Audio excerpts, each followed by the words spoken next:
Do they live streaming or do they just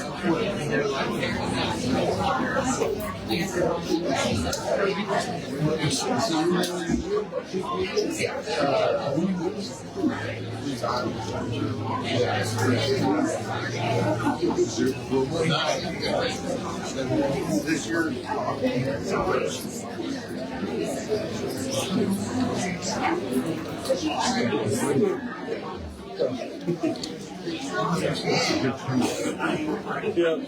Is this all the company?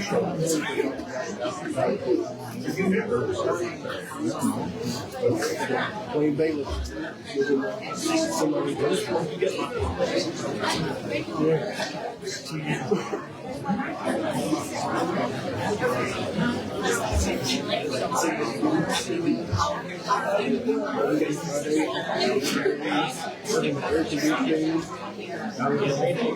Jim. I haven't heard anything that he's done.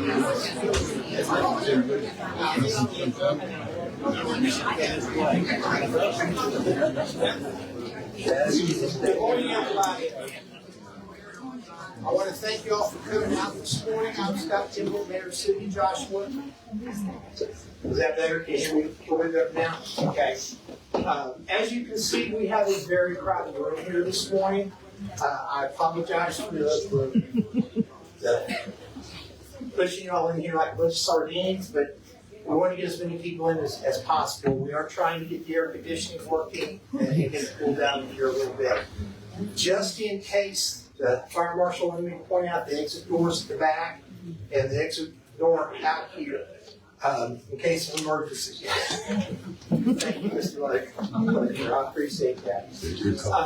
We are excited to be able to host this town hall meeting for our state representative. It's an awesome honor. She has a lot of information about things that are going down. We do have a lot of people in here. Please respect each other. Don't talk over each other. Please be civil in the discussion. That's what we're trying to do, is to get information, and we want everybody to understand how things are going. With all that said and done, the person you really are here to talk to and hear from today is Miss Helen Kerwin.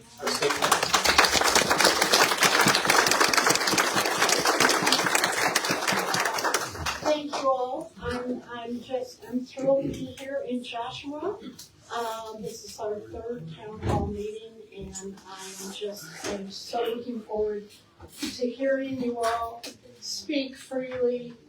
I believe in these town halls are supposed to be used for you to make suggestions, ask questions, say whatever you like. I know the issue that we're going to be in these days is going to be school choice. I understand how emotional it is. We're talking about our children. But I ask for respect. And I ask for respect for questions to and from. And I do not tolerate disrespect. And I'll shut it down if I'm here. There's any disrespect. Disagree, debate, do any of that. I appreciate it and I love to hear it. But please, please, please do it with respect. The first thing I want to thank Joshua. I mean, what an amazing, amazing city and amazing staff. I don't know where you all went, but I want to thank this. This has just been an incredible community and so receptive to citizens, and I keep in constant contact with them, and it's just a wonderful town. So thank you, Mayor and Manager and Alice. There she is, the amazing Alice. Thank you. The elected officials, will you all stand up? Wherever, Commissioner Woolley's already standing. Our new DA, Tim Good. Yes.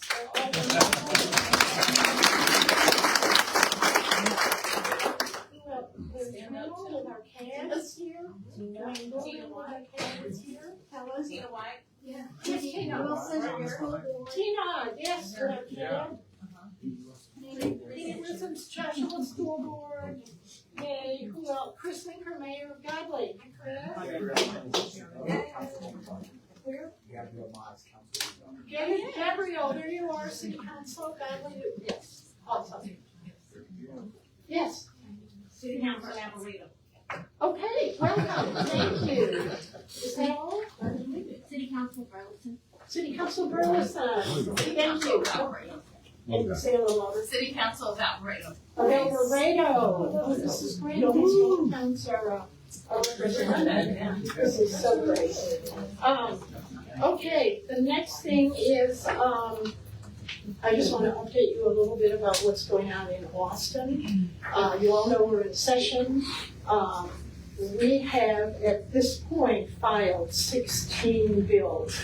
I wanted to do 5, and then all of a sudden some good issues came in, and we had to do those next 5. And then I had constituents calling me from the district wanting me to file for them, and I was thrilled to do that. So we are now at 16. It'll probably be 17 by the end of next week. So I am spending most of my time there doing that, but I promise you, at the end of session, I will be back out in the district visiting councils and chambers and, of course, commissioners court too. We have, I don't know if you all know about the committees in Austin, but we've all been assigned 2.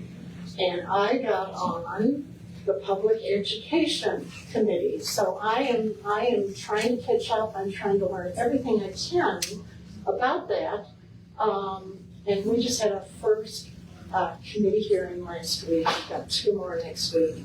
So I hopefully will be able to comment on some of your questions, but I also have someone waiting to come out to discuss that with you in just a minute, and he's the author of the education bills, and he was chair of the committee in the last session, and maybe even before. And then I was also named to the Culture, Recreation, and Tourism Committee, which I am really excited about, with the culture in all the towns that I have in my district, and tourism, which is one of my favorites, coming from Glenrose. So we're going to have our first meeting next week. So that'll be taking up a lot of my time too. So right now, 2 of my top bills are eliminate property tax. I have actually filed 3. They're all a little different, but I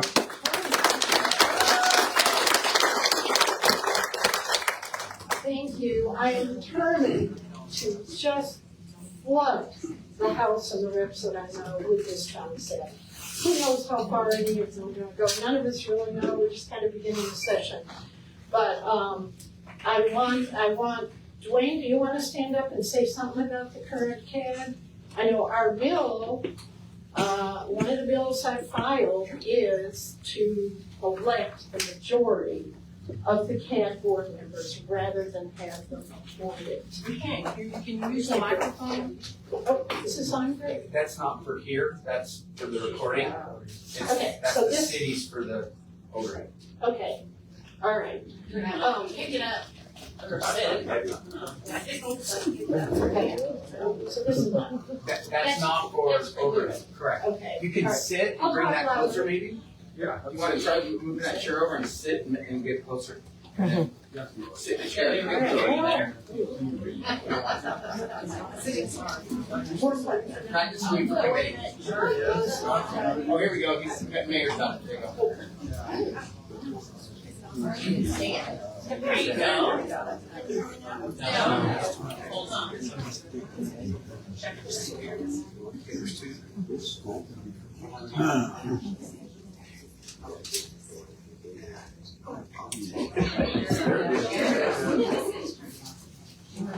Test, test. There you go. Awesome. All right. Dwayne, do you want to say a few words about CAD? Any updates? Big thing, March 20th meeting. The big thing is we're gonna be filling an open seat on the CAD. Okay, filling the last seat on the CAD. Representative, the microphone's still not working. It's still not working. Yeah, it needs to just go. It's not working. They're saying it's not working. And then go up. Need some more volume. You need to use your outside voice on. I'm on for You it. gotta use your Voice level 5. Oh, they don't scatter. So hopefully if my bill passes, it will be a board, it will be elected for 5 officials from our, which is the majority, which will represent you. Our eliminated property tax, Joe Palmer is here to update us on that. Joe, would you wanna take the microphone and tell them a little bit about it? Absolutely. Thank you, Representative. Can everybody hear me? The microphone's not working. Yeah, yes, it is. I can hear. Speakers in here. Eat the mic and speak Okay. up. Need to buy All right, how about that? Yeah, usually. All right, we're doing an auction. I need to. We've got enough elected officials in the room. Feel like we could lower the tax rate right here, right now.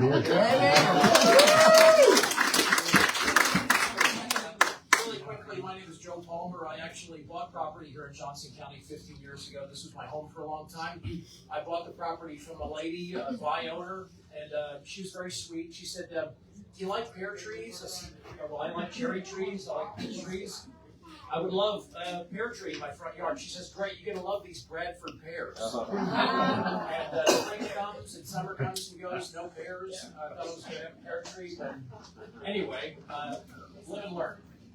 So I'm here on behalf of the group Eliminate Property Tax. We have 32,000 members on Facebook, thanks to Mr. Craig Hundley.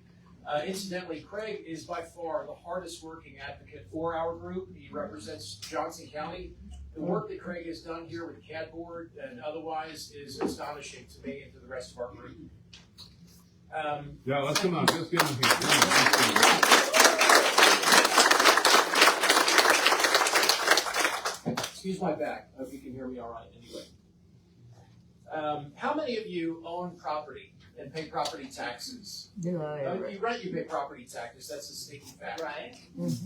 What if I could offer you a system that would be more efficiently levied, that would actually provide more funding for schools and roads and hospitals and cops and fire and muni pension funds? Wouldn't that be great? Yeah. We actually have this. This is called the consumption tax, and that is the bill that we are very grateful to Representative Kerwin for filing. It is House Bill 2220. And what this bill would do, you've heard of 30,000 feet. This is 60,000 feet. You've got a few minutes. This is SR 71 Blackbird, okay? So we're going to replace 60 plus taxes that we currently have, replace that with a consumption tax. Now, the GDP of the state of Texas is $2.7 trillion, all right?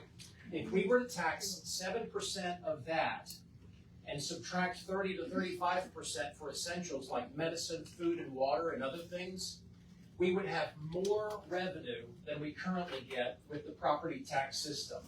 And here's what gets really good. Sorry about all your hard work, but we can close 254 appraisal district offices. And there's no need for any appraisals. This is a big idea, but this is a place for big ideas. Right. This is Texas. And you don't need any appraisal review board. You buy from cars to candy bars. When you go pay for something, you're accepting the value of that item. There's no need to protest. You don't lose a day of work going down there to protest. It's more efficiently levied. That money can go directly to the classrooms, directly to the roads, and we do need to fully fund our schools. Whatever the schools are, we need to fully fund them.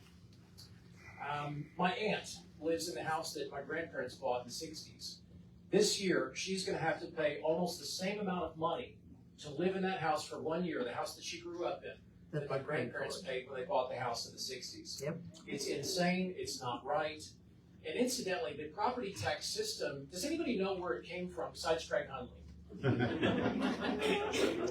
It is feudal in origin. It is from the kingdom days. It was a method by which kings and their lords could control their serfs, their landowners. And back then, there wasn't a lot of commerce. There was a lot of agriculture and farming. And so that's where the value was. Now, we have a velocity of consumption that is not like anything we've ever seen before. A drone can drop a hot meal in your backyard that you ordered 10 minutes ago. There's so much, there are oceans of wealth that we can tax more efficiently to provide these services that we expect to demand. I've got some handouts. I've got some frequently asked questions here. Our website is eliminatepropertytax.com. And again, we're on Facebook, Eliminate Property Tax. We have a sister group that I created, Post Your Appraisal Nightmare here in Texas. A lot of venting there. And we'd love to have you join us. So here's what we need to do. We've got a House bill, very grateful for that. We need a Senate companion bill. So if anybody wants to talk to Senator Phil King's office, Senator Brian Birdwell, I'm just permanently going to think Brian Birdwell is the senator for this Senate district.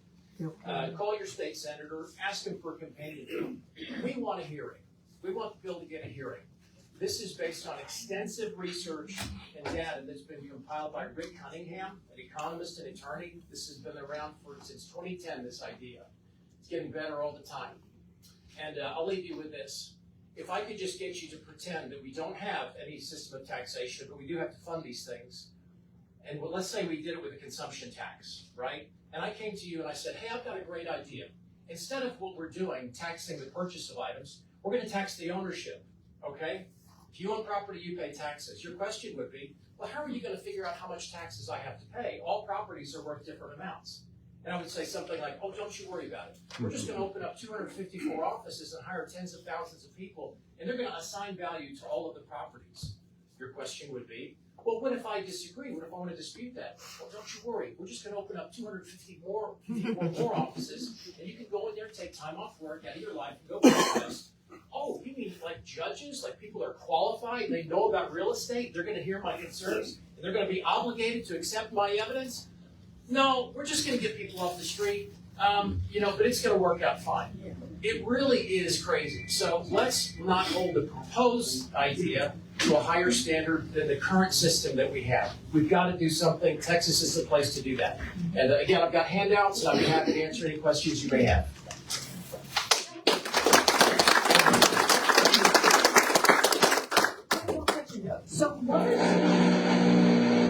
So consumption tax, you're talking about like sales tax, right? And second question, what, if they were to eliminate property tax completely, they're estimating that the sales tax we would have to pay, new sales tax would be Thank you for the question. how much? That's an important detail. So what we're saying is 7%. The data shows that just 7%, not 7 on top of the current sales tax of 7%, 6.25%, 7%, depending on what it is. It's just 7. That 7 replaces the existing 7. The reason we can do that is that it's a consumption tax, not a sales tax. Unpopular part of the idea, we're going to have to tax some of the labor. If you call an electrician, a plumber to come to your house, those labor items are going to be taxed. That's how we broaden the base. But again, what we get in exchange for that is true property ownership in our lifetime. So we're currently, a lot of us are paying 8.7% sales tax. Right. So you're saying And that, so that's on items. When you go buy products, you pay sales tax. The consumption tax, the difference is it's tax on items, products, but it's also taxes on services and things that are not currently taxed. and it would only be 7 on, if I buy a candy bar or a pair of socks, whatever, socks. Currently I pay 8.25 or something like that. We would only pay 7. It would be just 7%. That's what the data shows.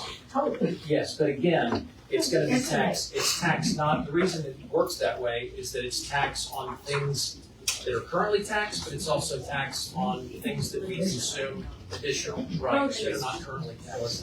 Groceries would not be taxed. An additional tax. They're wanting to levy additional taxes on top of sales tax put on labor and consumption. So That yeah, raises the effective tax rate. 8.25 plus 7 is 15.25. no, it would not be an additional amount of Who's getting tax. taxed then?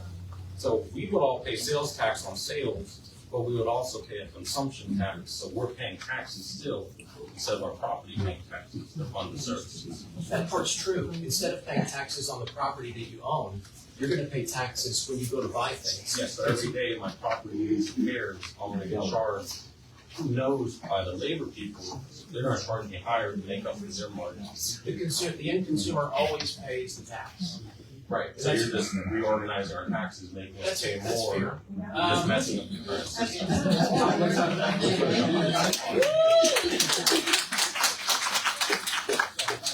goal is to cause chaos, not lower taxes. That's not the goal. It's gonna affect the same. No.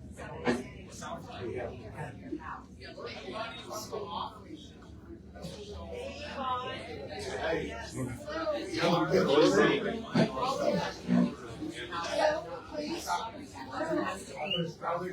have to end today at 11:30, and we've got a lot of questions. So could you stay after? Sure, I'm happy to answer any questions. Okay, Joe will meet you outside after the town hall with all the questions.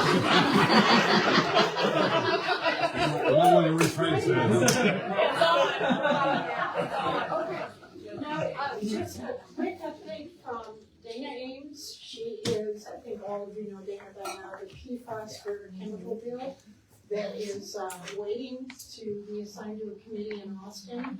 That has been doing 3 years of work on Commissioner William. Troy isn't here. The constable, Troy Fuller too. She's just here to update you a little bit on this. Hi guys, quick update, obviously we did, and I don't think I need a mic. Where's your flowers? Yeah, yes, where are my flowers? We did get a bill that was put together for our PFAS contamination issues here involving the contaminated biosolids. It is 1674. Yes. House bill, yes. And we have a companion bill too. Okay. Senator Sparks. That one's 886. 886? 886. 886. 2886. I think. 886. 886. Okay. And so, anyways, just a quick update. It's looking really good. As Helen said just a minute ago, they've gotten committees put together. We've gotten a lot of support, y'all. A ton of support from other legislators, and so we're very optimistic. We're very hopeful.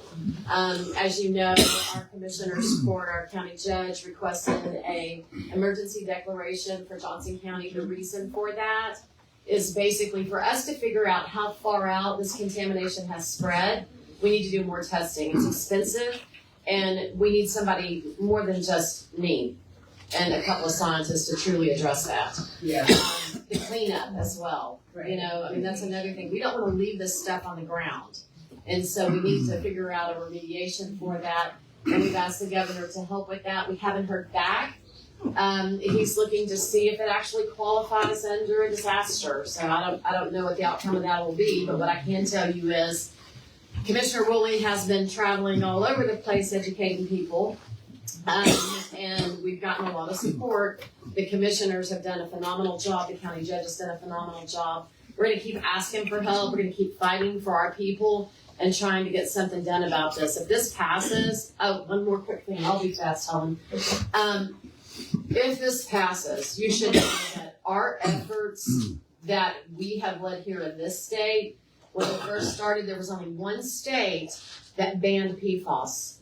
Now, we have 2 states. You've got Connecticut, so you had Maine and you had Connecticut now that's come on. Oklahoma's trying to ban it. We've got about 12 to 14 other states, and they're modeling what we're doing here. And those other states have reached out to our scientists to figure out how we've done what we've done. And so we are impacting other states and the decisions that they're making, which is really good because guess what? A lot of us travel and we don't want to eat that garbage in some other state. Right. But those efforts that you're seeing out there largely came from here in Helen, Kerwin. There you go. Nice. There you go. Without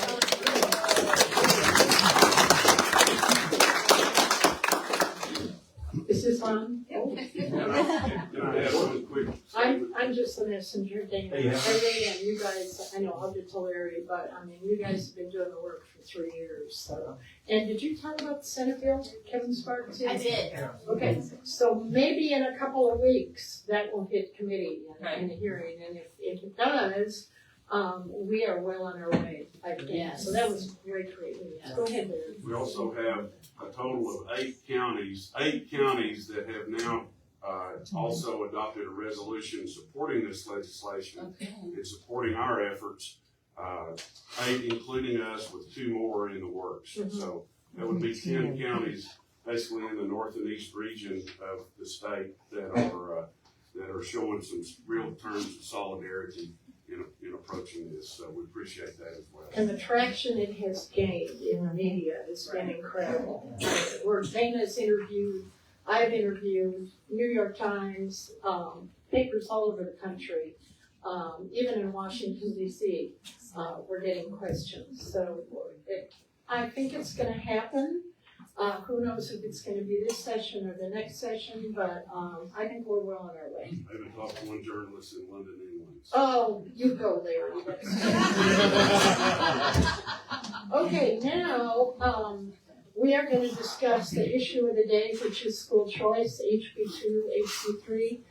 I have learned, there's so many questions that I asked the author of the bills to come speak to us and answer your questions. He is here right now, Chairman Brad Buckley. So you just feel free to ask him questions. Again, I ask for respect. Okay, thank you. This is Chairman Brad Buckley.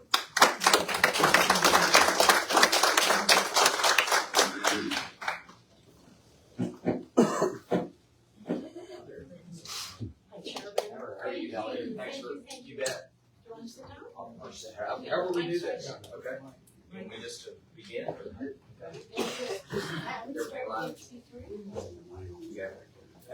Okay, all right. Well, good morning, everybody. I want to thank Helen for inviting me up here today. My name is Brad Buckley, and I represent House District 54 in Central Texas. We live in Salado. I'm a veterinarian by day, and I've been serving the Texas House since 2019. And, it's really great to have Helen on as one of the members of the Public Education Committee. So what I'd like to do is I can walk you through what we have filed and what's been proposed, and then we can answer questions if you like, and just have hopefully a good discussion about what we're doing and kind of where things are going. So about 10 days ago, maybe 9, we filed a series of bills that are the priority bills in the Texas House for our education agenda for this session. The first bill I'll talk about, and I'll go in order, is House Bill 2. House Bill 2 is basically a school finance bill, and it's a funding bill for public schools. The bill is very comprehensive, it's very long, and it's very technical, but the goal of it was to invest the largest amount of money into public schools in the history of Texas. We went back and we looked at the changes that were made in 2019, and then we looked at ways that we could put the dollars into our schools in the areas where they could have the most impact. First of all, just to help recover from the inflationary environment that we've all suffered from over the last 4 years, but then also make sure that teachers get a much needed pay raise, and specifically work on small and mid-sized school districts in their funding model, and then finally for everyone a significant increase in special education funding. And so the bill does that and more, but those are the areas I think that are most they're the biggest amounts. We also do some of the merit pay work, like teacher incentive allotment. Many school districts, we're up to 126 districts now, and there are several hundred more that are either in the queue or in the process of coming online. And there are 2 districts that have it operating in my house district. One has 44,000 students, the other has about 1,800. And both are wildly successful. And what you see is teachers that are getting the best results. You see them earning anywhere from $8,000 to $17,000 bonuses. The bill as written now would expand that to where we could have up to a $36,000 bonus for real high-performing teachers. And the goal is to get our best teachers paid 6 figures and keep them in the classroom. Right now, teachers talking, they could do something else. My wife is, there she is. She's here. She's been in public education for 32 years. She don't like me to tell you how long, she'll do the math. But 32 years, and we want our best teachers in front of kids, because that's how you get good results. So House Bill 2 does that. It increases the basic allotment, and people talk a lot about the basic allotment, and that's sort of that base money that our state spends for our kids. But inside that increase is the teacher pay raise.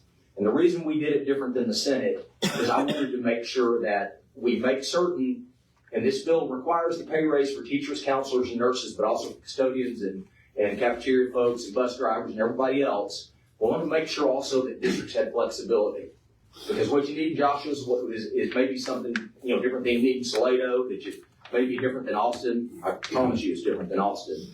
And, and so you look at the size of the school districts across the state, you gotta have some flexibility. That's why we spend about $3.2 billion in the basic allotment. The total packages that we will offer for public education will be over $9 billion in new money. There's been $83.5 billion appropriated to date. The budget calls for about 4.9. We're working on adding to the 4.9 up to 9 plus.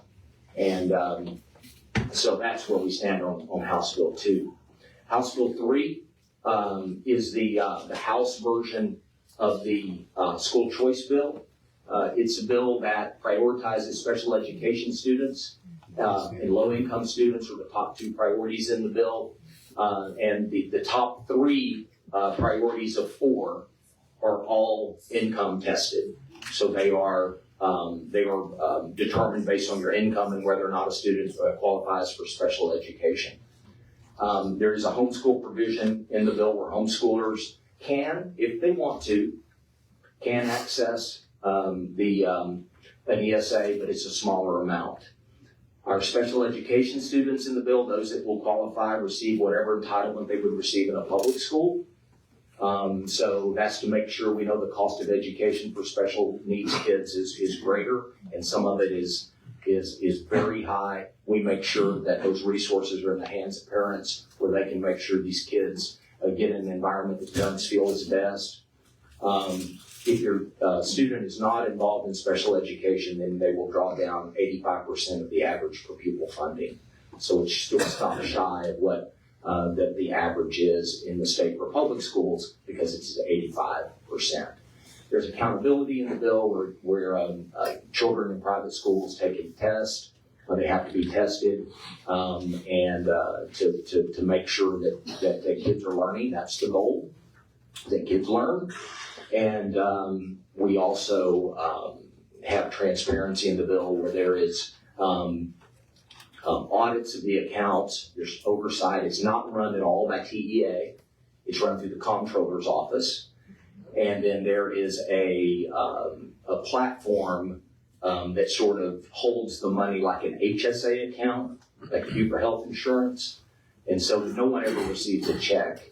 It's a platform that sort of highlights what parents can use those, and the parents can direct those funds in the manner to an approved provider, whether that be tuition, whether it be therapies, occupational, physical therapy, behavior resources, additional tutoring. Parents have control of that. And that's sort of the nuts and bolts of how that works. We also filed HB 4. So we've got 2, 3, and then 4. 4 repeals the STAR test and reforms the accountability system. It's the STAR test is required, not the STAR test. An assessment is required because of No Child Left Behind Act that was passed at the federal level. And so if we're able, we passed a bill like 3 times since I've been there to quote ban the STAR test. The problem is you're outside of federal requirements and you lose $6 or $7 billion. So what we're looking to do is right now we feel like we overstress our kids because we have one test one day. Mm-hmm. So we are getting revved up and all of a sudden, I remember my kids were little, it's like, no Pop-Tart this morning. Dad gets up early, makes the big breakfast. We all get our STAR game face on. We go in there and do what we do. And but what this does is it breaks it down. Our districts are also now forced to do all sorts of assessments throughout the years, map testing, benchmarking, and a lot of that's to inform teachers immediately. But it's also the end game is where kids are they going to build a STAR. And so we're going to come up, we direct the agency to do that, to use more norm reference testing, more benchmark testing, and then make our accountability system reflect all of that. Make sure that our districts are getting credit for the good work they do. Not just one test one day, but also that this work, bringing these kids along, some that are really behind when they get to us, that we really reward those districts for closing those gaps. And then we're going to change the A through F system to better reflect kids that are connected to really meaningful work, and I mean good jobs. Microsoft Word certifications are great, but they don't really impact what you earn when you go out to make a living.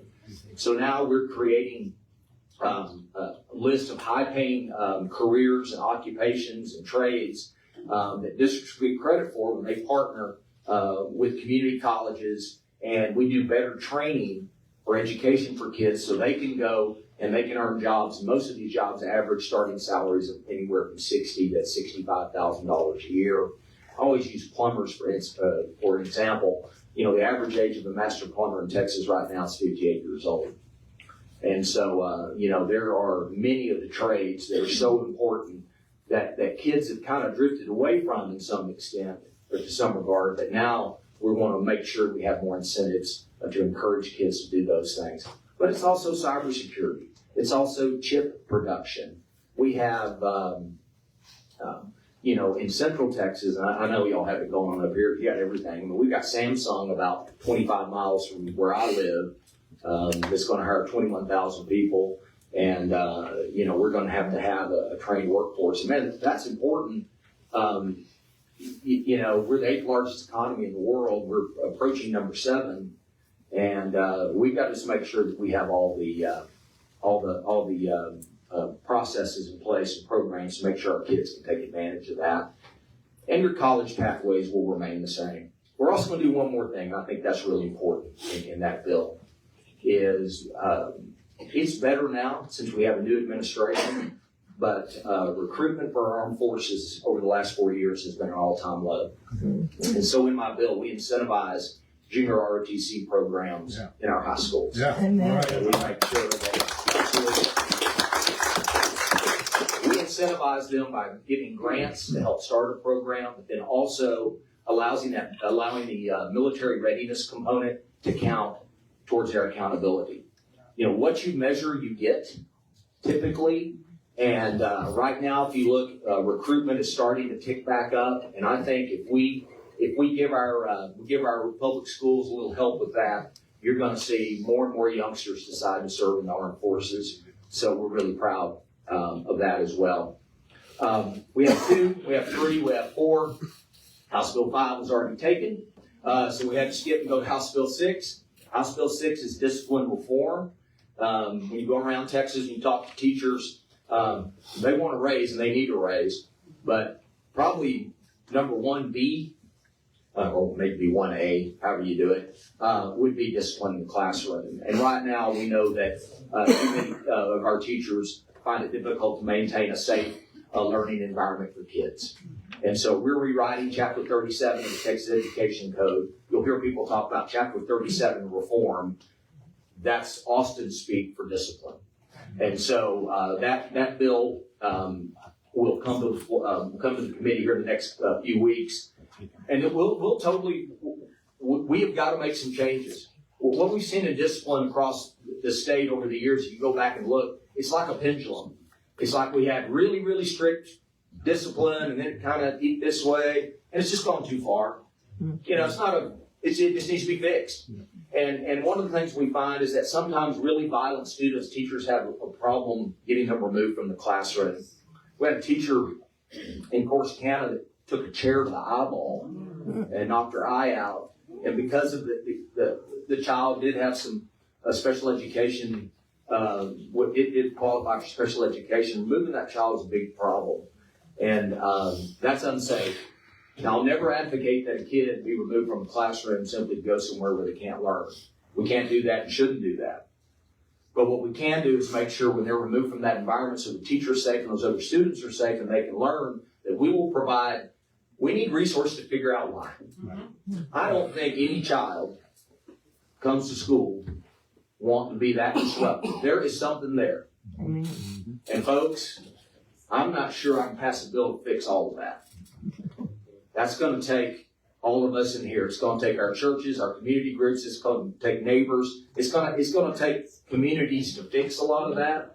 But we can make sure that we have safe classrooms and that our teachers are safe. So House Bill 6 will do that.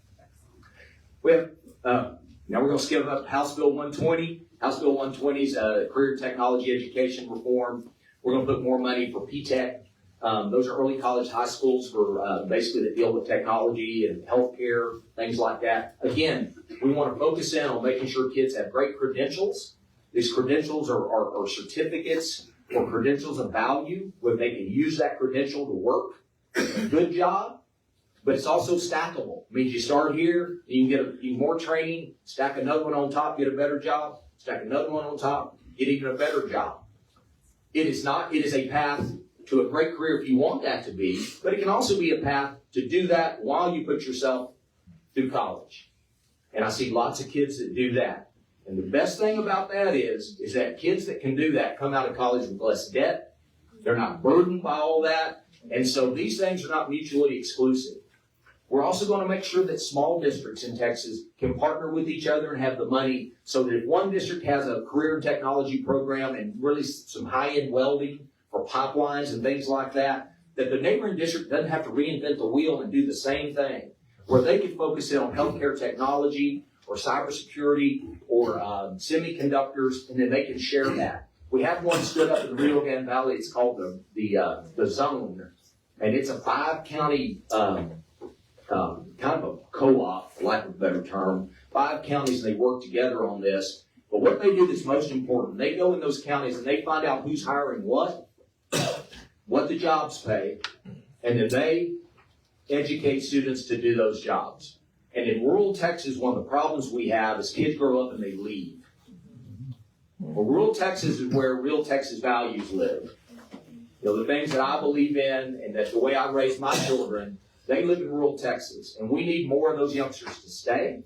And so we want to make sure that, again, another way to have meaningful work for those kids. And then finally, we have House Bill 123, and it's for early childhood literacy and numeracy. 3rd grade is the key. If a child is on grade level with their reading by 3rd grade, their likelihood of having academic success just goes through the roof. And right now, about 50% of the kids aren't where they need to be in the 3rd grade. And that's a challenge. And so we're going to make sure that our school districts have the resources they need there, that we're using best practices, that we're back into, in phonics, and we're building the knowledge content for kids to understand what they read. My kids were pretty lucky, when they began to learn to read. We were pretty fortunate. We take them places. You read a story about the beach, they knew what it looked like because we've been there. You read a story about, something out, something in a rural area and a cattle ranch or things like that. They've been there. A lot of our kids don't have the knowledge base to have significant comprehension, but there's a way to fix that. And so you got to be you got to mean to do it, but we can do that. So House Bill 123 really begins to do that. And at the end of the day, it also gives some power to the parents.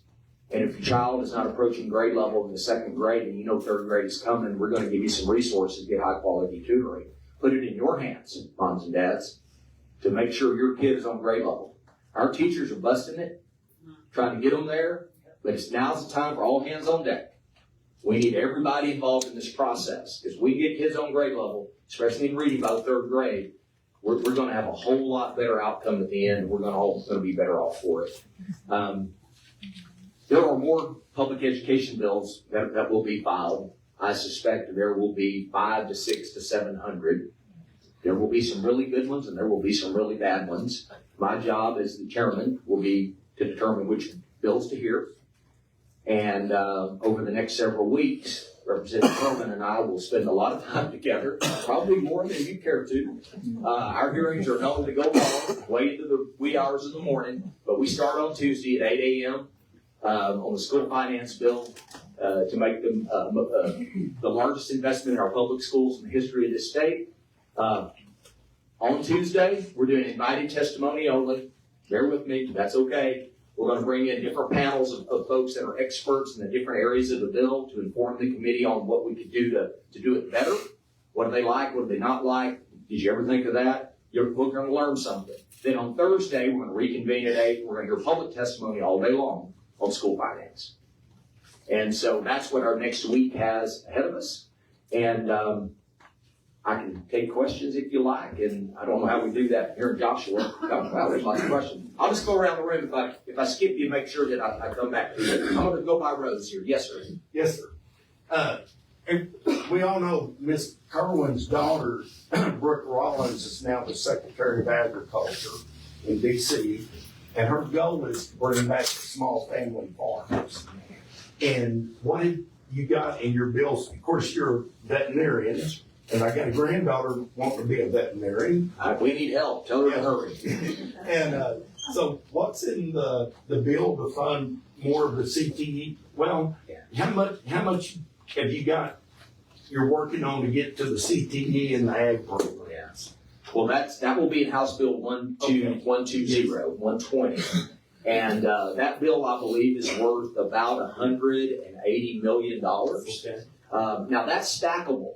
We're already spending a certain amount, which I can't tell you exactly how much on that specific section right now, but we'll stack that on top.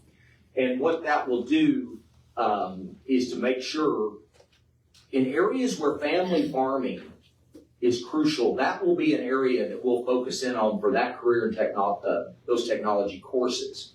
The other thing we want to do is we're going to connect our public schools like TSTC. Yes. And we're going to connect on community colleges. And in my brain, I want to create kind of a 5th and 6th year. What I mean, you have 4 years of high school, and then a 5th and 6th year you can do at a community or community college or TSTC, where they can really hone in on things, on the skills they need, whether it be and if the area demands it, then that's what will be provided. And the reason TSTC does so well is it's all outcome based.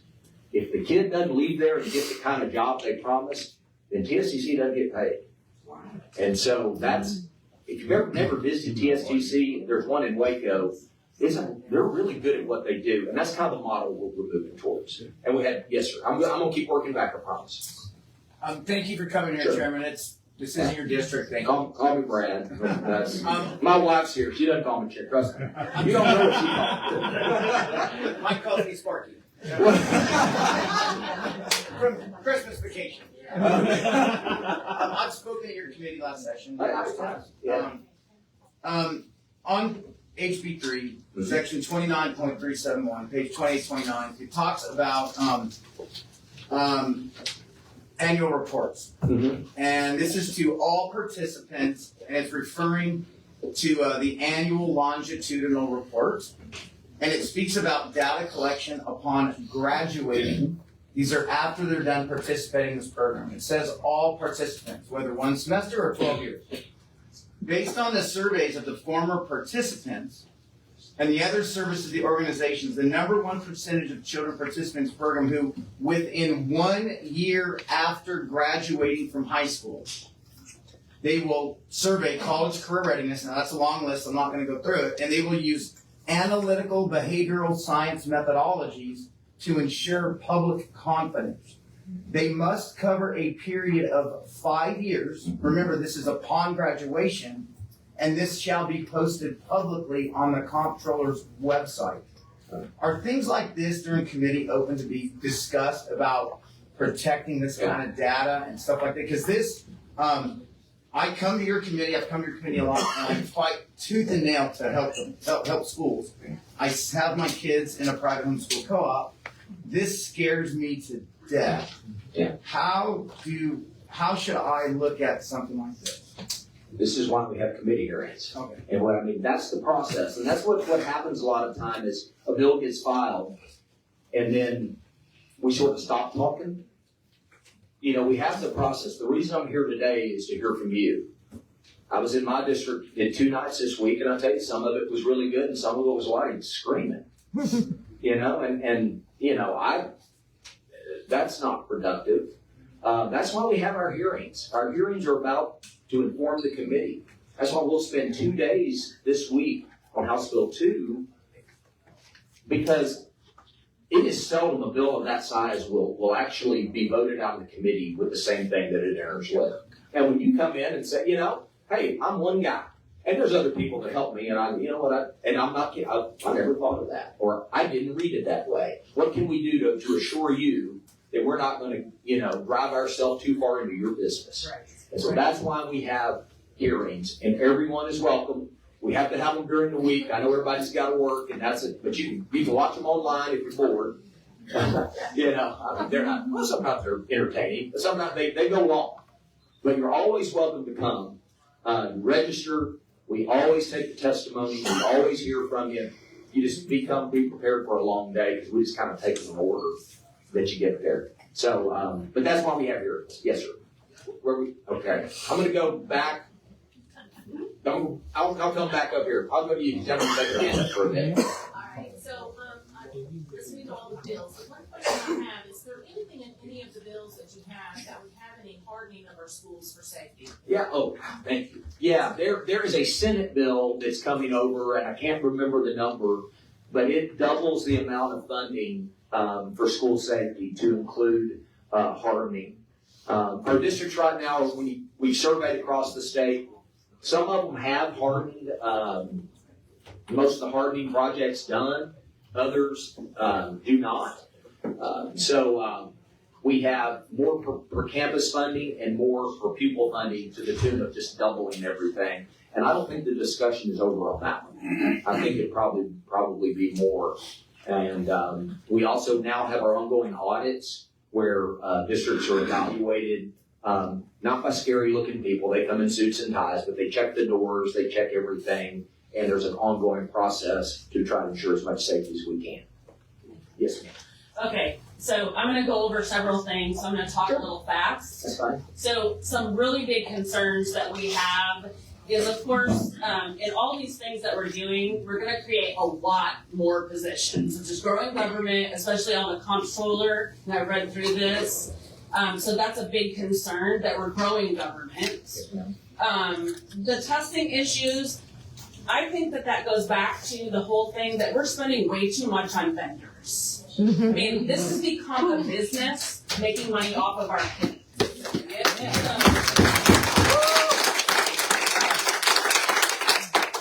Again, the cybersecurity, that's going to require more positions, within it. More requirements. Teachers are already stymied so badly that they can't be creative. My daughter is a student teacher now. She wants to teach high school English. I don't have enough time to tell you what she is experiencing in an 8th grade middle school English classroom. But I'll tell you right now, these teachers had no room, when you put so many requirements, no room at all to be creative. And you're going to keep teachers that don't care, and the teachers that do care are going to leave, because all these requirements, we have got to change that. Teachers have nowhere to go because these teaks are so horrible. Okay, the college system is broke. My daughter is currently attending Carleton. The educational system, the educational program and the nursing program are in complete shambles. They're in danger of losing their accreditation. My daughter has been screwed around so many times. Right now she's taking a class that they told her she didn't have to take, and then she did have to take, and then she didn't have to take, and then she did have to take. And they said, yeah, you have to take it, but we don't have the staff for you. And she said, let me see if I understand this correctly. I have to take a class that I have to pay for, and you don't have a staff to teach it, and I have to teach myself. And they said, yeah. Tuition is out of control. This has turned into a business, not an educational system. So we have got to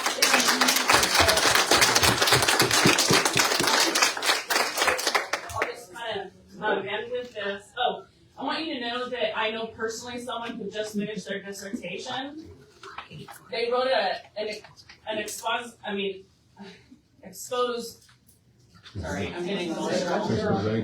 she wrote about the TEA. They embargoed, it's so bad, they embargoed her paper for 2 years. So we have got to get control of this. Lastly, we have got to get tech out of school as a primary. My daughter's having kids in 8th grade come into her class for 90 minutes, and they're just doing this on a tablet. that teaches them nothing about English. One example from Godly High School, Godly ISD, I'm in Godly. At their school board meeting, during an accountability, they're talking about the taper.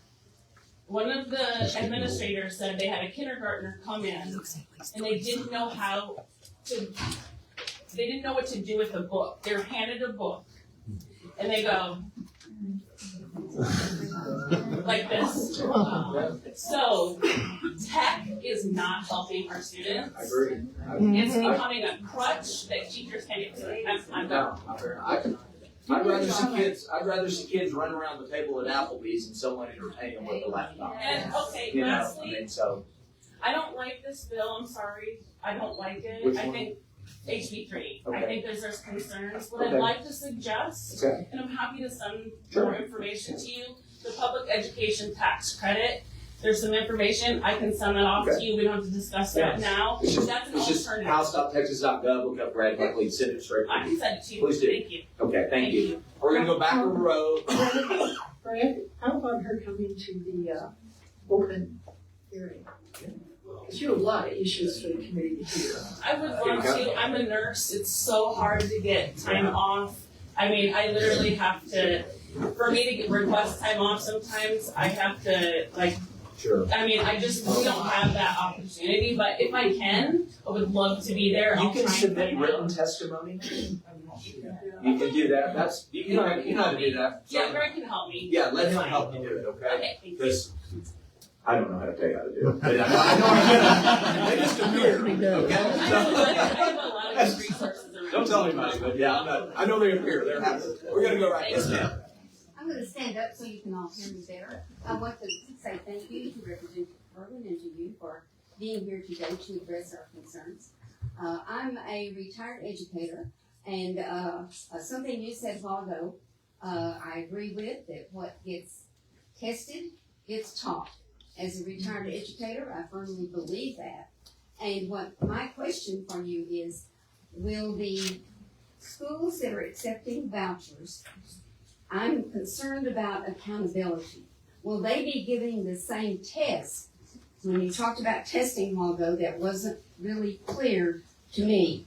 Will they be giving the same test that public schools and charter schools are required to give? Because I was also in testing, I tested children for special education, and I know how many different kinds of testing there are. Our testing now is a basic skills testing in Texas that's given. I have to give many of those tests in the past. And what my concern is that for an accountability question, will they be required to meet the same requirements that public schools and charter schools are required to meet? Also, as a taxpayer, I'm interested in, is my tax money being used appropriately and wisely with homeschoolers? I have a niece who homeschools. She does a wonderful job. But as an educator, I've seen children withdrawn from public school over a discipline issue, taken home to be homeschooled, and they ran around the neighborhood all day. And then they came back to us 2 years later, further behind than they were when they came. So I want to know what your accountability is. Is it going to be the same stringent requirements that public schools and charter schools meet? And will they lose their vouchers if they don't meet those requirements?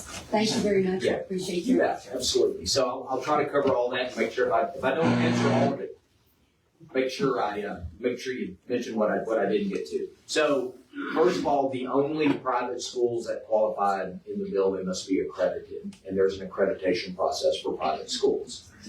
There are about 20 of these private schools that currently teach the same standards, the same order, and you're a teacher, you can say it better than I will, but there are TEKS, standard, Texas Essential Knowledge and Skills, and they're basically taught in a certain sequence. And that sequence then is tested at the end in public school with the STAR test. There are private schools that do that and they give the STAR. And I'm told there are 20 of them that do that. The others teach a different order and a different standard, if you will. And those do give exams, And what we do is we require they give the exams that they currently take. Okay? And my fear is this. The bill I first wrote had the STAR test for everybody. But we looked around states that do a school choice program, and they said, take the state test, and they applied it to schools where they didn't teach things in the same order or what have you, that they didn't get valid data. And so those states moved to another norm reference test that basically has what's called a STAR crosswalk, which is basically a way to make an assessment of where those kids are. As far as homeschool parents, and those students returning, what we're going to put in the bill, and what I had in the bill last time was a way for the dollars to flow directly back to the public school. But there's an easier way to do it, what's called a PEG grant, and that means if a child leaves, let's say a public school, and they are either homeschooled or they go to an ESA or a private school and say, it didn't work out, I didn't like it. First of all, any money left in the ESA goes back to the Treasury. It doesn't get refunded to anybody. It gets back to the Treasury. And then when that kid or student goes back to a public school, the PEG grant is weighted funding. So they start drawing down money, but those kids generate, for lack of a better term, more dollars for that public school for extra funding for the child that returns. And I think that speaks to the homeschool issue. And I've heard that a lot, people talking at town halls, and how many times a discipline problem will be removed, go to homeschool for however long, kind of, I guess, to avoid consequences, maybe. I mean, that's what it sounds like. And then walk right back. And the other thing is the federal requirements on testing.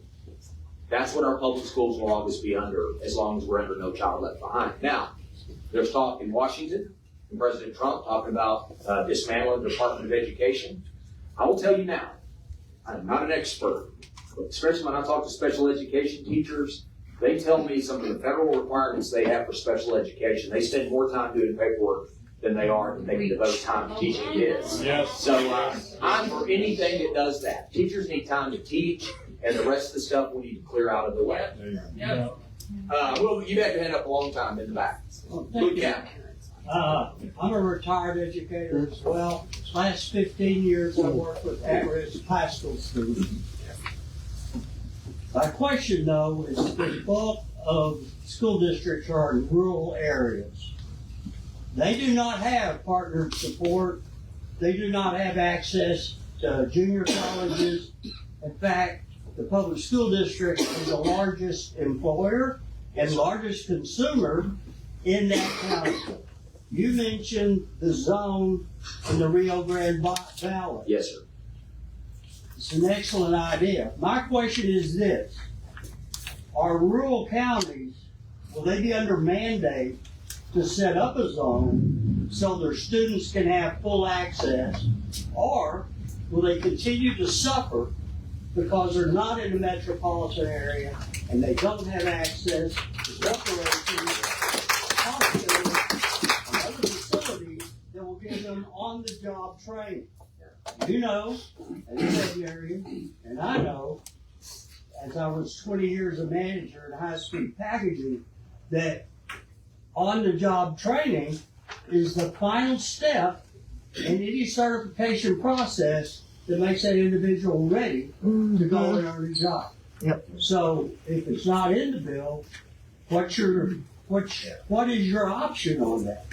Well, you are right. The final step in our bill is an internship. I'll tell your wife you're always right. If you'll tell mine, I'll tell yours. Okay. But yeah, you're right. That is a key, kind of start where you ended. That is a key piece. We do require these high quality career and technical education programs have a real meaningful internship, externship, OJT component to it. And that's really that connection of a kid to a job. You know, because I get to kind of see how they're doing. The employers did. So in rural Texas, here's the thing. We don't mandate it, but right now there's a cap on how many of these zones are. It's called an RPEP. Rural Pathways for Excellent, Rural Partnerships for Excellent Pathways. And so, we call that one called RPEP. What we do is we take the cap off. There's no limit to how many of these can be formed. And the good news is that those that have done it well are now helping other rural counties do this. Here is our biggest problem. In some of our areas that are very rural, it is finding those types of real world experiences, enough internships, externships, and that's the part we still have to grapple with. And, but, you know, what I believe, I think the way we work now in Texas, the fact that, you know, there's more remote work, I'm not saying that's good or bad. I like people to come to the office, but there is more remote work. It looks like demographics. You see more people living rurally and working maybe remotely in some more urban, suburban area, and that's great. But we've got to, once that solidifies, we have to make sure that employers will begin to seek out that area. And what you do see in some areas is you're seeing around the Temple Belton area where I live, is some employers are moving more rurally because it's less expensive to buy the land. And if they're within a certain distance, they're taking a shot on that as long as we can provide the workforce. You bring up a real challenge. I don't know if we're going to solve it completely, but it's certainly one that we're trying to solve. Yes, sir. Michigan. Sorry. All right. Thank you for coming here. Thank you, Ms. Kerwin, for inviting this gentleman here. My name is James, and I've been a school teacher since '06. And the one thing that I can agree upon is that, one, the discipline issue has gone in the trash can big time. 3 weeks ago, I got assaulted at this current district that I'm at right now for the third time. And because I refuse to give credit where credit's not earned in regards to grading, my principal has moved me from my campus to another campus by permission of the district because the parents they don't want to accept that their child got a 40 on a test or maybe a 50 on an assignment. You know, if you don't do the work, you don't get a grade. And so, you know, I've been told multiple times, if you don't do no work, just give them a 50. No, you're still coddling them. And a lot of the racial comments that I got for not kissing up to the establishment per se, I have been threatened. I've been assaulted by a parent back in October for giving her daughter a bad grade. And now, because I refuse to, be soft on the way I treat my kids or coddle them, I'm being punished and being put into another campus for the remainder of the year with a non-renewal. And so there's that. You talked about, trying to help the kids out in regards to trying to get some sort of further education after high school. But as somebody in order to get out of education, I'm falling back on what I've been teaching for over 10 years, and that's cybersecurity for my business. And with that being said, the one thing I would say is this. Kids learn more instead of getting a certificate, because a certificate is only worth the paper that it's printed on. In fact, you can take that paper and go to the restroom with it. That's using that Microsoft certification. And so with that being said, what I've been hearing from friends that have businesses, they want skills, they want experience. And so I've been pushing my kids to, once they get into high school, to get into these computer classes where they learn cybersecurity skills. So maybe having employers come in and give them a tax break to, bring these kids on, in these, low-income high schools to teach them something in order to break the cycle of poverty. Yeah, that's the key. That's where we struggled in career technical education, is connecting employers with our schools. And we heard the other day, and in our hearing from TEA and the Higher Education Coordinating Board and Texas Workforce Texas Workforce Commission at the same time to see how they're better linking that together. You make a really good point that often we're not connecting kids and their skills with the jobs that are out there. And so and that's part of the reform that we're doing in House Bill 120. Because right now I've got kids. James, excuse me, I don't want to interrupt you. I just want to read the room because we're running short of time. If you'd all raise your hands, who has a question left? 1, 2, 3. I signed in. Can you? Okay, I'm gonna try to. Here's my problem. I see your hands and I answer one and I can't remember who raised their hand. So I'll have you say this time. I'm gonna start. I'm gonna let you pick the question. Yeah, you got it. You know people by name. Better not. Short of time, and this is going so Okay. well, and I love all the information. I'm just asking if you could limit it to a question, and then when we get all of them asked, we'll circle back. Is that okay? Maybe a minute. Is that good? Okay. Okay. Me? Yes. All right, Amy Teal. I was looking at the bill. Number one, Teal, Which bill? HB3. Okay. HB3, the bill. I'm not seeing a fiscal note or analysis on this one like there was on SB2. It hadn't been produced yet. That's convenient. Well, it's not convenient. It's not time. There will be. Excuse me. There will be one before we have the hearing. Okay, in section 7, it says the comptroller of public accounts shall adopt rules as provided, but we don't know what those rules are right now. Is this one of those things where we have to pass the bill to see what's going to be in the bill? No, not at all. So the rules will be made public before the hearing on the 11th? No.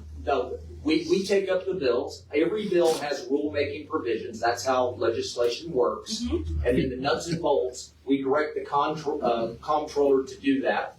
They'll set the rules, and first they don't write any rules till the bill passes. And the rules are informed by what the bill does. And then once those rules are written, it's on whether the bill is 1 page or 1,000 pages, the rules are written by the agency responsible. They're put out to the public.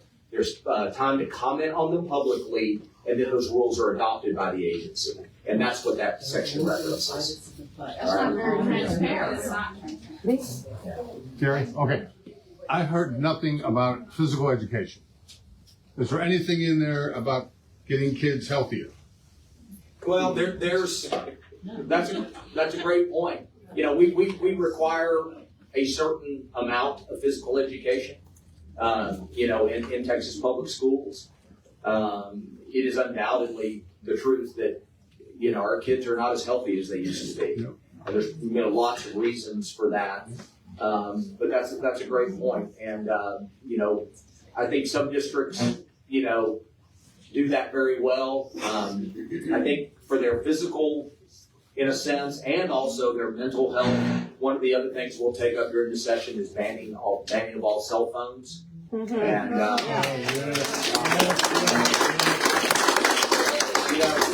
districts are already doing that. Some places where my lovely bride works, she wrote the policy. They banned cell phones in Galena ISD, and there's 44,000 students. It's about 2 weeks of rough. And then the biggest complaint was, man, there's a lot of talking during lunch. That's what you're supposed to do, talk at lunch. That's what you did, right? You have to go to lunch. So, we're going old school there. Yes, ma'am. I want to know where the lottery money is and how is it being spent on the schools, because it was supposed to all go for the schools, and now all we hear for the lottery is monkey business. Well, I think Representative Kerwin and I both want to know where the lottery money is. I'll let you. That's a big issue with me. Yeah. And I actually went to the Senate hearing on this 2 weeks ago, and listened to, anyway, a lot went on in that hearing. Yeah. There is 35% going to education. And for everyone out there that's kind of my age, you'll know when Ann Richards got this passed. Yes. 95% less administration distribution. I don't know where it went either, and I would love to take that on. There you go. Well, yeah. Yeah, they're in sunset right now too, which is important. Yeah. Yeah, so the oversight. You want to keep calling up? Hurricane Helen. You can hit it. Yeah. A lot of good points have been made. For example, they talked about the vendors.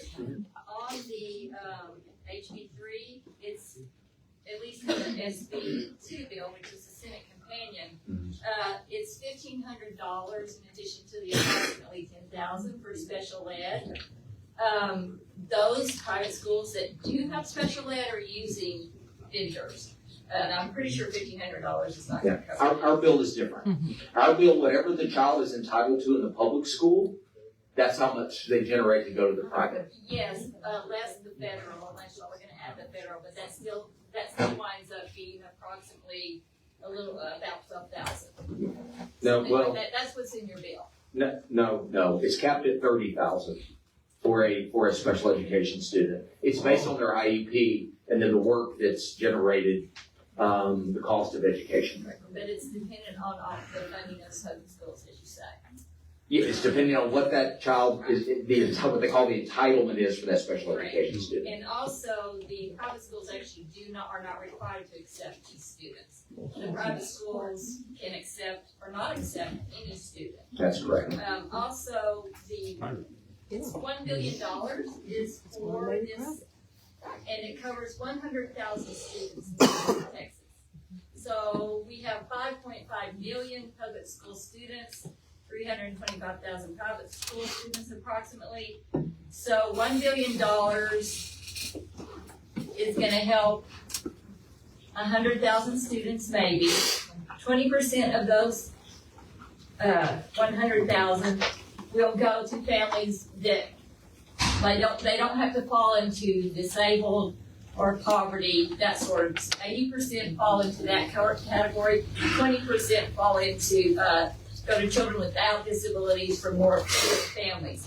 So we're $1.7 billion behind in special ed in Texas. It seems like, especially when we talk about special ed, for example, the child that was violent, the work that the special education paperwork they're having to do, when they're almost $2 billion behind in their funding. We're adding, it was, I believe, $1,600 something raised in 2019, and you're talking about raising, it's $220 per. So that's, I don't know how that beats inflation, but it seems like the $1 billion is only going to benefit 100,000 kids or less in this whole state. It seems like that could be better spent on public schools. And also when people are saying get the businesses out, it also makes no sense that the comptroller is running this, and that points to the testing issue. How is the money department of our state going to come up with the testing requirements? They don't. The bill requires that. They simply collect the data for those kids that receive ESAs. Second, House Bill 2 that we talked first, you talked about a $1.7 special ed funding gap. Our bill actually spends $1.8 billion of more money for special education. We're going to start. I think 1.7 is actually a low number. I think it's higher than that. On the 100,000, it's realistically from both of your districts, how many of the students, the public school students that are not already attending private school? Because also one of the issues is if you left private school and you went back to public and now you went back in, you get a priority also on that. That's it. Number 2 on your eligibility of children. No, it's not. It's number 1 and number Priority number. Okay. Anyway, so my question is to both of you, realistically, in your district, Representative Kerwin, and by the way, thank y'all very, very much for coming today. How many students do you think in your 2 districts will actually get to take advantage of this program? I'd love to take that one. Just simply because our school districts, the 9 superintendents I've met with, are wonderful. And I honestly don't think we are going to lose that money. The original concept of this school choice way back was for the inner cities, Houston, Dallas, and for those low-performing schools that didn't need to continue public education.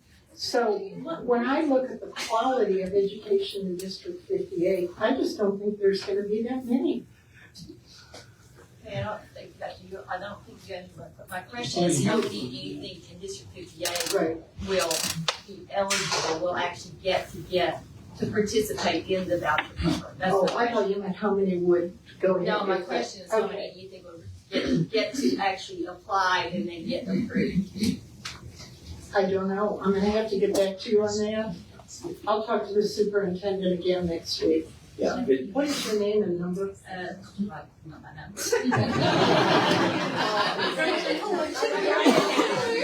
can write it down on your list. No, that's point. But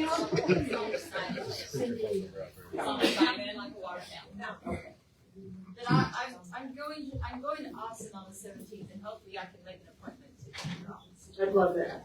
I'd love that, because I'm still learning. I applied for the Ag Committee, y'all, just so you know. Public education. So it's a big learning curve here, so, but I would love to meet you too. Okay, we're gonna go right there. Okay, and I'm glad it was you who pointed at me, because you said two contradicting things that I'm not sure about. Okay. Because, and you back there in Michigan, we're talking about certifications are not important. They are. When it comes to working, I'm a former IT person.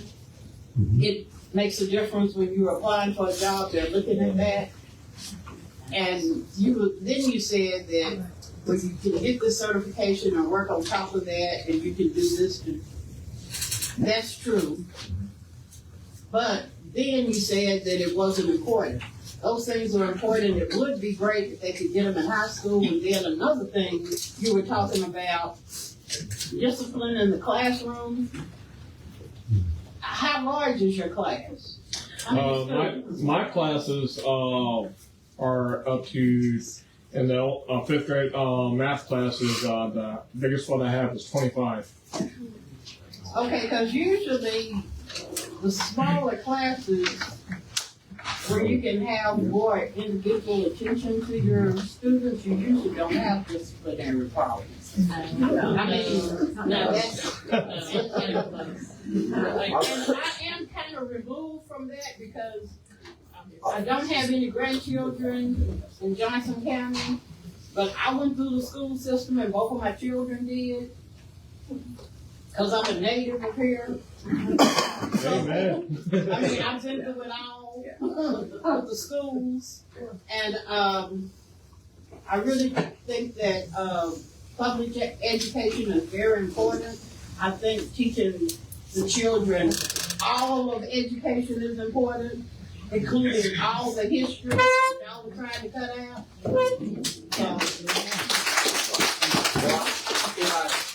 If I said that the stackable credentials are important, that's not, I misspoke. I agree with you. The credentials are important. Absolutely. And I'm gonna work my way through. All right, who still has a question? Just had 10 minutes. Oh, okay. Who else has a question? Real quick question. Yes. I'm gonna go right here. We're going this way. I'm gonna kind of piggyback off Yeah, what. quick question, Mr. Keller, folks. Well, Ms. Fountain just said, you know, we're in a rural area.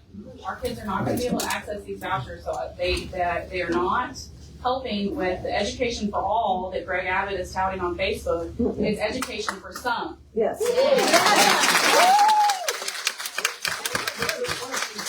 Presupposes So here's that the your question. kids aren't getting a great education in Joshua. My kids are getting a wonderful education here. It's but an A-rated district. My kids are We're about to put $9 billion of more my funding. kids are not in Joshua. Okay, well, I didn't know we're But, saying Joshua, right, so I was. you're talking to me. So, the thing is, you say you're raising the basic allotment per student, how much? $220. And what's that gonna do? It's gonna cost 3.2, no, it's gonna create significant Nothing. teacher We pay have rate. not had any funding increases since 2019 in public schools. It has been held hostage. And it's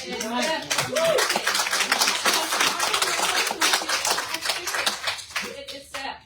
It is theft. And I wanna ask Ms. Kerwin, have you spoken to your constituents about their thoughts on these bills? She's doing it now. Okay, so what is the percentage? I would like to see a poll for who supports it. I would like to see the numbers. I can show you. Can I? Support the Okay, I do this everywhere I go. This question comes up. It's always about the poll. I reference the poll and people shout at me. So I would like to give you something to go look at and look for yourself. Where's Okay? the poll? Your proposition was too big. No, it's not the proposition. There's a poll done by the University of Houston in conjunction with Texas Southern University from July of 24 that talks about this issue. It's from the Hobby School at the University of Houston, and it surveys families across Texas. You can look at it and decide for yourself. That's one of many polls I've seen. So what? And what I do understand that in rural Texas, folks are concerned that there's nothing, quote, in this for them. But I can tell you, $9 billion of real money is coming to Texas public schools. It's not The about me, largest it's about in- my kids. Well, It's about my kids. you were referencing the basic allotment. Mm-hmm. The fact $220, well, that is not the full investment in the schools, because there is $2 billion in special education funding. There's safety money. The There, polls that are being sold as statewide surveys, from what I have seen, they were taken, one was taken by 2,257 people and the other by 825 people. That is not a fair survey for the people of Texas. Can I It's for the interrupt? idea, Okay. not the constituent. Right, No, right, Bill. No, wait, can I just interrupt for just a second? I'm new with this, but I really appreciate what you're saying. But here's what I've learned in the last year that I've been campaigning and elected, is that my district, primary runoff and general, voted overwhelmingly to support school choice. Could you please send me those No, statistics? in the November 5th general election, it was 76%. So, I talk to my constituents, yes, and I hear you, but the majority of my district has voted. No, they have not. That is not true. That is not ideal. I would love to invite you to my public school classroom. I would love for you to come observe my classroom and see the amazing things my kids are doing. I believe it. I love it. Here's what concerns me. My name's Larry Trammell. I'm the precinct 13 chairman. I represent several thousand people, including right here in Joshua, Texas. And my people are very, very concerned about the increase in number and cost of administrators in our schools. Yeah. Oh, yeah. What talking about SB1 is going to address pay for teachers. Is it going to address de-escalation of number and pay for administrators?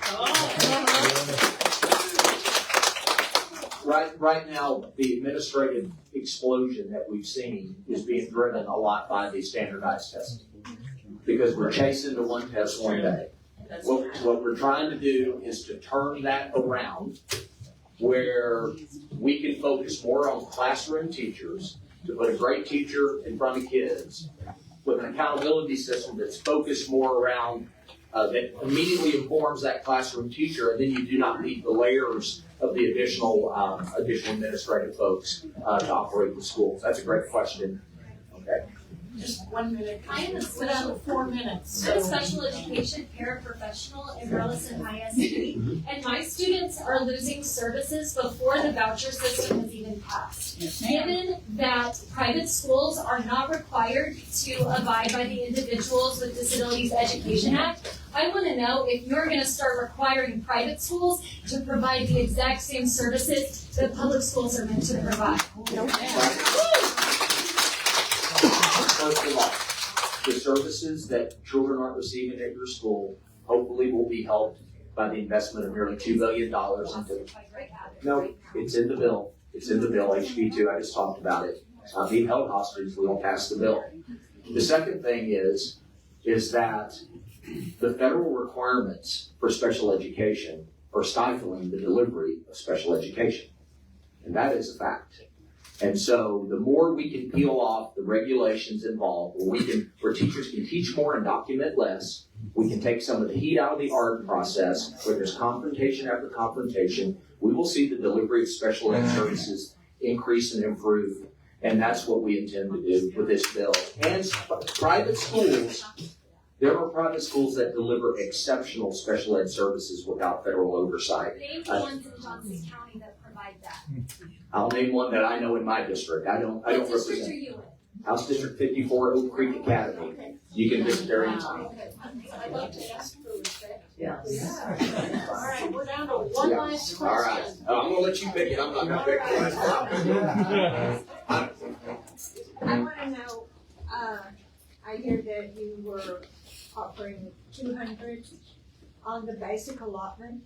We haven't had it since, an increase since 2019. 22% inflation, and we're talking it should be a minimum of 1,500, not 200.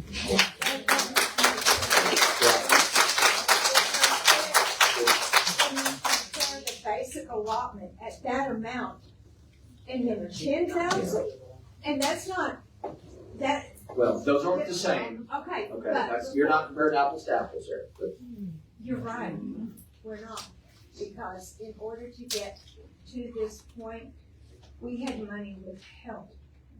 From us. Money held hostage.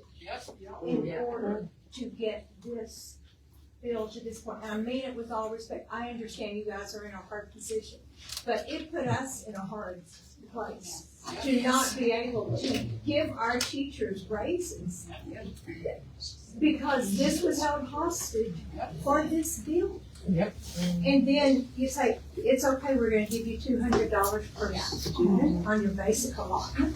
what districts have to? Yeah, the basic allotment is just a small portion of what happens inside a school finance formula. I know you know that. I know that, just as the 10,000 is just a starting point for this vouchers going into private schools, that's just a starting point, because if they need to have the additionals, they're going to get them, just like they do in the public school.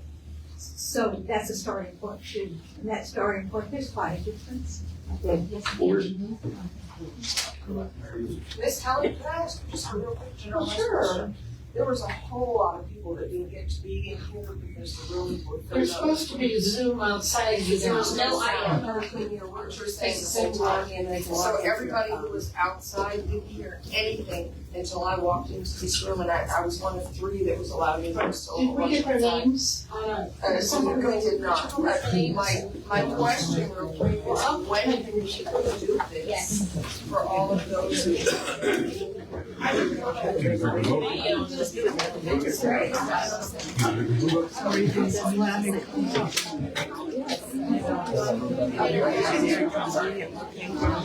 I got something. Very convenient.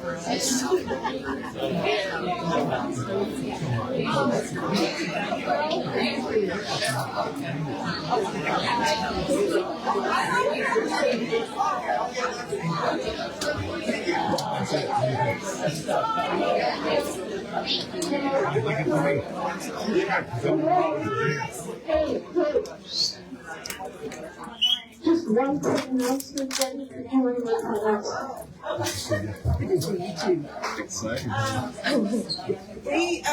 Johnson County is the Liberty and Justice is partnering with a Turning Point USA and a Patriot Academy to do the biblical citizenship.